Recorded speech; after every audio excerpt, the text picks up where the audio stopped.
Welcome to the first module of the Introduction to Aquaponics course. In our first module, we are going to get a better understanding of where aquaponics comes from by discussing the basics of aquaculture and hydroponics, giving us a historical perspective and a little bit of insight on the state of the industries today. So what is aquaponics? Well, aquaponics is a balanced integration of two industries, aquaculture and hydroponics. So you can see where we got those words aquaponics from. Now we are using the byproduct from an aquatic species to grow plants. Basically, we are feeding fish. Fish waste is converted by naturally occurring bacteria. That fish waste that is converted by the bacteria is usable by plants. And in nature, we've been taking advantage of this for thousands of years. Farmers have been catching fish, as you can see in these examples, in the different wetland areas, and been building corrals so that they can capture fish.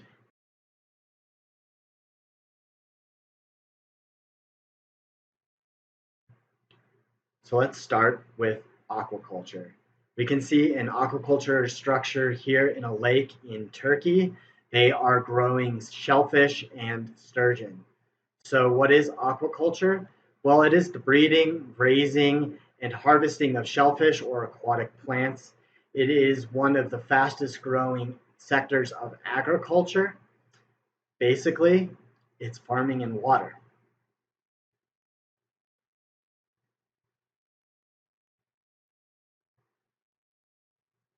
The oldest known aquaculture site is about 6,000 years old. It is in Bouge Beam, Australia, and we find that there are archaeological evidence of ancient corrals where they were collecting fish.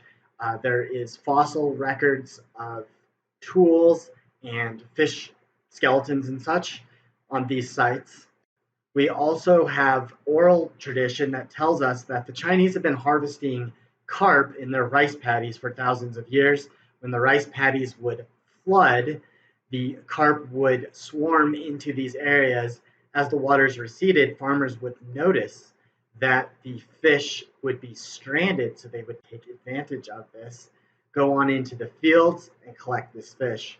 Over time, they realized that they could repeat this process, and an early form of aquaponics was unknowingly born. We also see records of the Egyptian recording that they collected tilapia. We have hieroglyphic records here with a picture. So we can see that there is also evidence in Hawaii.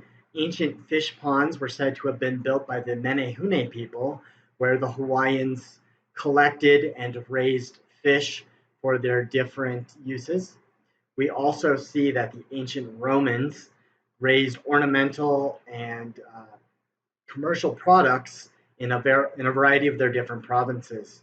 So we have remnants of these large facilities in places like Cyprus, Turkey, and Greece near the shores.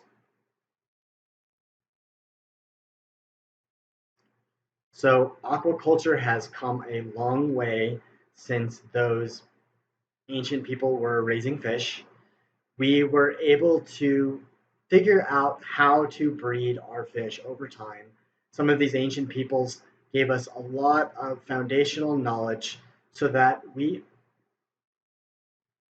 could effectively raise the type of fish that we knew were good for us to eat and that were easy to culture. Then somewhere in the mid-1800s, we introduced artificial lighting and could mimic 24/7 light cycles, better understanding how fish breed. So as a result, we were able to hatch fish and release them either into the wild or utilize them for commercial ventures. So aquaculture is not without its challenges. As I mentioned earlier, it is the fastest growing sector of agriculture. However, global wetlands and mangrove swamps are being converted into aquaculture farms, and as a result of them turning these swamps and mangroves into aquaculture facilities, We see a lot of environmental degradation.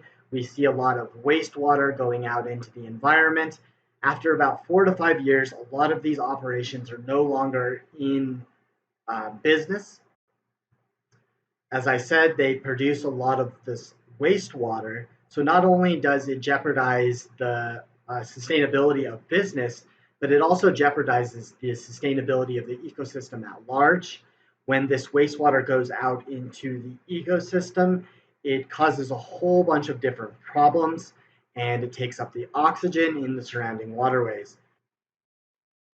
We will show an example of some nitrogen runoff in the Delta Mississippi after this slide.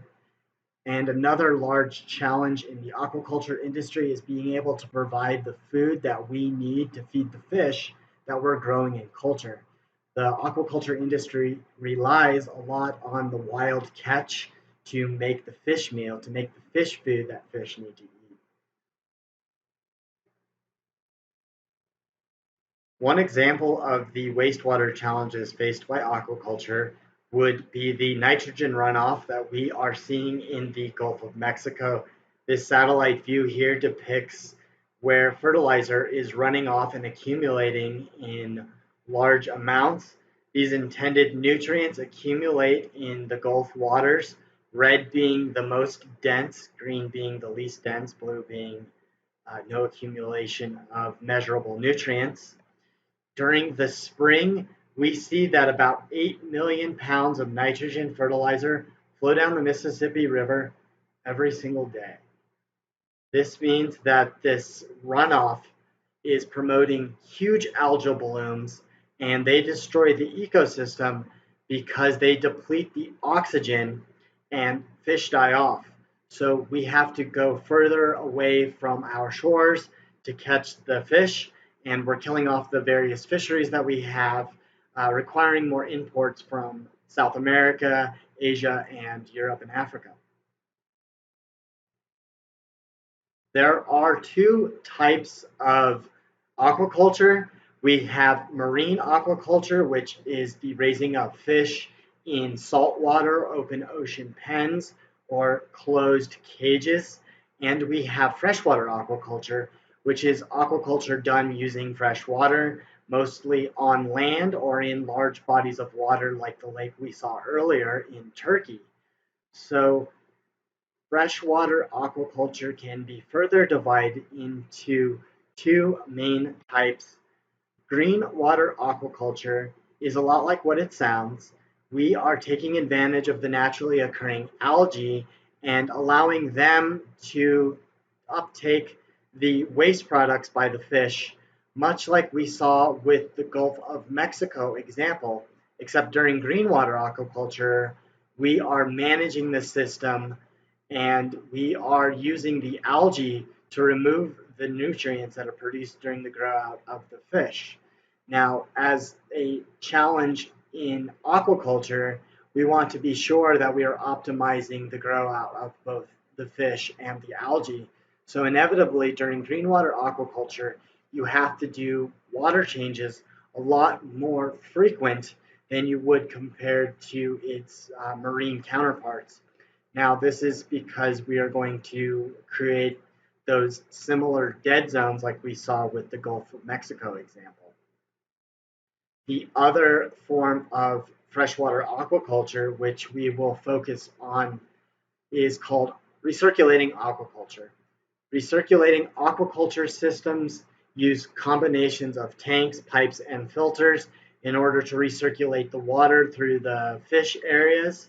And by doing so, we're able to clean the water and have a healthier system and grow out fish.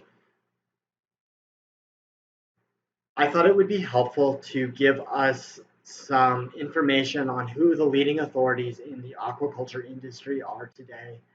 Most of these gentlemen have gone on to explore the aquaponics industry. I was trained by Dr. Harry Ako at the University of Hawaii at Manoa. He is a professor in biochemistry, and he is responsible for a lot of the feed protocols that we have for ornamental and commercial fisheries. as well as pioneering the aquaponics industry in the Pacific Islands. His philosophy is basically, what if the boat doesn't come? Pacific Islands rely significantly on imports from China and mainland United States. So as a result, he went down this path of trying to develop sustainable systems so farmers could grow all of their own food on island. Another gentleman who developed aquaponics on islands is Dr. James Rakocy, and he is considered to be the father of modern aquaponics. He is an aquaculturist. He has been doing aquaculture since the late 70s and has studied aquaponics since the early 1980s. And we'll get a chance to dive in a little bit more about his work at the University of Virgin Islands. Other leading authorities in the aquaculture industry are Dr. James Ebling and Dr. Michael Timmons. They are experts on recirculating aquaculture system, and over the years, their collective work has been put together in different editions of Recirculating Aquaculture. I also like to give a nod to Dr. Timmons because he is a University of Hawaii alumni, much like I am.